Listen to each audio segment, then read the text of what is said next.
I had to call the police to come and actually evict them about 3 in the morning. I was afraid they were going to tear up my place.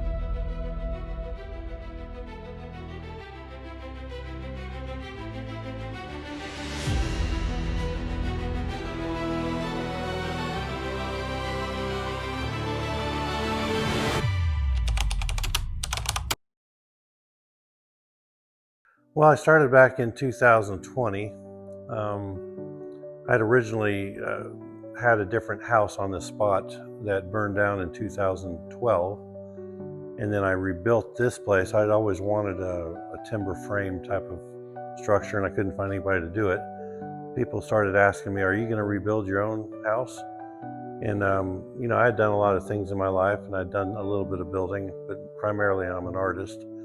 But when enough people asked me that, I thought, why not? Why not build my own place? So, tell me a little bit more about what's unique about Timber Ridge Lodge that would attract people to come out to this Airbnb.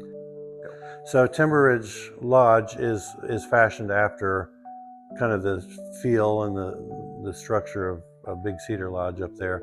Lots of unique things I put into this place. I've got a grand piano and a stage that I built. I've always wanted to have a grand piano and a stage because I'm a musician. My family's musical, and we've always loved entertaining, and I'm in a band also, so that was important to have somewhere to practice, somewhere to even do shows. Got a nice big in-ground pool.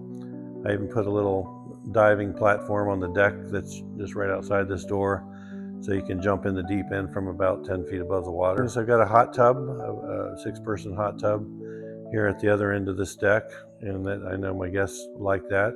Downstairs, something different in this house that I didn't have in the house that burned down was a movie room, a movie theater. It seats about 12 people. It's got a big 10-foot screen and a really nice sound system. So that's another highlight that my guests love.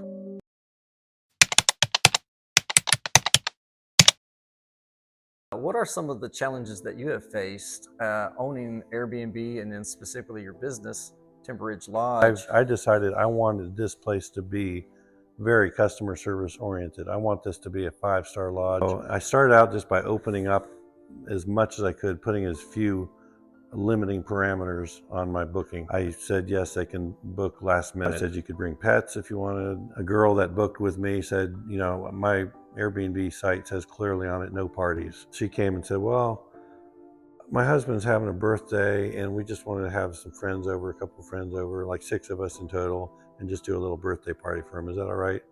I said, yeah. She said, okay, well, we'll respect that. And I came back after dark, a little bit later, a few hours later, and the driveway was filled with cars, and they were wheeling in kegs, and there was like 25 people in here partying full tilt. And I had to tell her, this is not what we agreed on. That was hard for me to do. I hadn't had that kind of confrontation before. They were all drunk by the time I was trying to reason with them. I had to call the police to come and actually evict them about 3 in the morning because they just wouldn't leave. And I was afraid they were going to tear up my place.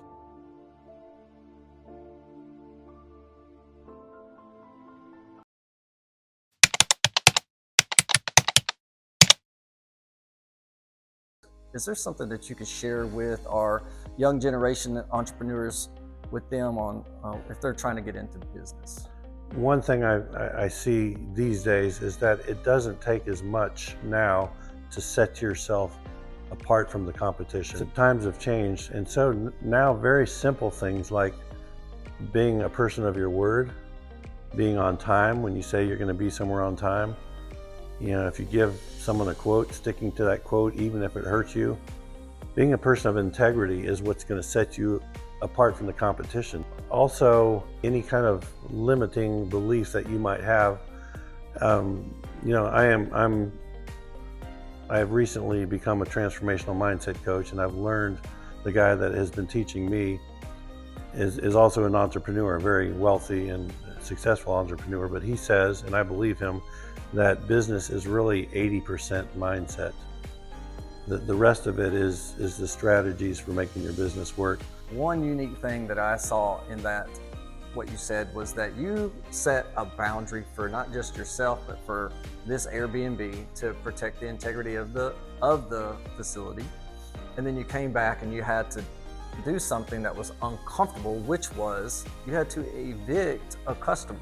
Yep. And this is a very challenging piece for a lot of business owners because they're so scared of a bad review. Right.